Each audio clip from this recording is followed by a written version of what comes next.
రాబోయే 3 రోజులు తెలంగాణలో భారీ వర్షాలు కురుస్తాయని వాతావరణ శాఖ హెచ్చరించింది. దీంతో సీఎం రేవంత్ రెడ్డి అధికారులను 24 గంటలు అప్రమత్తంగా ఉండాలని ఆదేశించారు. హైదరాబాద్తో పాటు వరద ముప్పు ఉన్న జిల్లాల్లో ముందస్తు చర్యలు, టోల్ ఫ్రీ హెల్ప్ లైన్లు, అత్యవసర సిబ్బంది, విద్యుత్, వైద్య సౌకర్యాలు సిద్ధంగా ఉంచాలని సూచించారు. ప్రజలు వీలైనంత వరకు ఇళ్లలోనే ఉండాలని హెచ్చరిక జారీ చేశారు. తెలుగు రాష్ట్రాల్లో సంచలనం సృష్టించిన సృష్టి ఫెర్టిలిటీ కేసులో మరో షాకింగ్ ట్విస్ట్. పోలీసుల దర్యాప్తులో కీలక ఆధారాలు బయటకు వస్తున్నాయి. తాజాగా నమ్రత అనే పేరు అసలు కాదని, ఆమె అసలు పేరు అట్లూరి నీరజ అని పోలీసులు గుర్తించారు. ఈ కొత్త క్లూ కేసు దిశను మార్చే అవకాశం ఉంది. పులివెందులలో వైసీపీ కార్యకర్తలకు డీఎస్పీ వార్నింగ్. ఎక్కువ చేస్తే కాల్చిపారేస్తా అంటూ డీఎస్పీ ఆగ్రహం వ్యక్తం చేశారు. నువ్వు తాగి మాట్లాడుతుండొచ్చు, కానీ ఇక్కడ యూనిఫామ్ ఉంది అని కఠిన హెచ్చరికలు జారీ చేశారు. ఈ వ్యాఖ్యలు ఇప్పుడు స్థానికంగా రాజకీయ వేడి రేపుతున్నాయి. పులివెందులలో అక్రమాలు జరుగుతున్నాయని ఎంపీ అవినాష్ రెడ్డి ఆరోపించారు.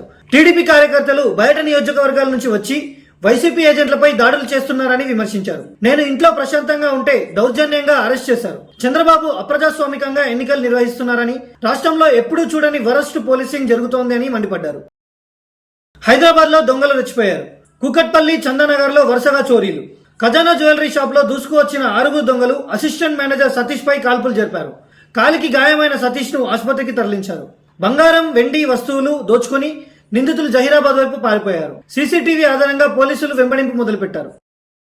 పహల్గామ్ ఉగ్రదాడి తర్వాత భారత్ దాడులతో పాక్ సైన్యం కుదేలైంది.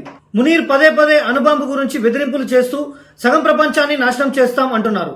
నిజానికి పాక్ అణు సామర్థ్యం చైనా, అమెరికా గుప్పిట్లోనే ఉందని నిపుణుల వ్యాఖ్య. ఇప్పటి వరకు పాక్ మరుగుతూనే ఉంది. అసలైన సమయం రాగానే పెద్ద దేశాలు ముంచేస్తాయని విశ్లేషకుల హెచ్చరిక.